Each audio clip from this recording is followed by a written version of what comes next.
It was like a war zone, just total destruction on that complete side of the house.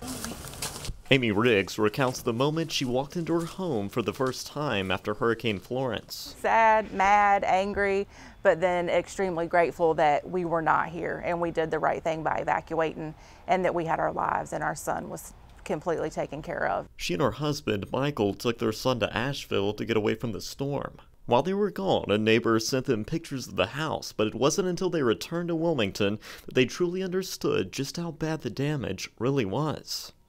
This is where part of it fell through the roof and the rafters here. No walls, no ceiling through the rafters, everything gone through the kitchen and the living room. Just nothing you could ever imagine, just seeing complete destruction like that. The tree was inside the house, 100-year-old oak.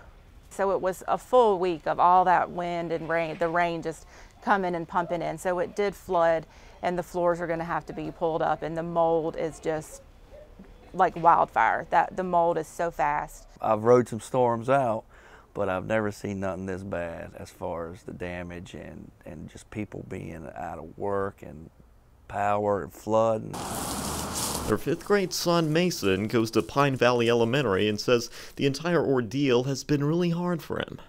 It's kind of traumatizing for me, but I keep thinking about all the good moments and all of the good things that'll happen when we get the tree out and everything. And unfortunately, they don't have the insurance they need to make repairs. About 6 months ago, Riggs made the difficult decision to cancel it.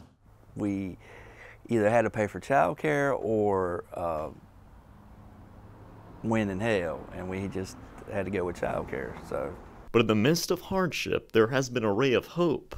We've had great community support from some educators, from teachers from Pine Valley that have reached out and even come by and helped, community friends from the school, just a lot of support, overwhelming support. And Miss Angevine brought new scrub tops for me to work and socks because I was wearing my son's socks, and they've helped with the GoFundMe page. More people has come to aid and help this time than, any time I've seen.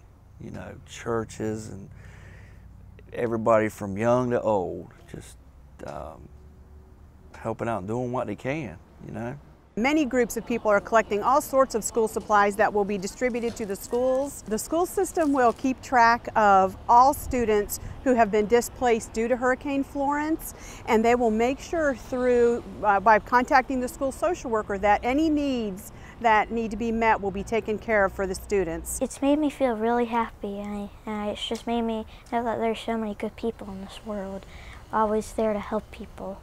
And while a lot of the house may be gone, Riggs says their family is determined to make it a home again with the help of friends, family, and the Cape Fear community they love so much. We all grew up here. I did, all of my cousins.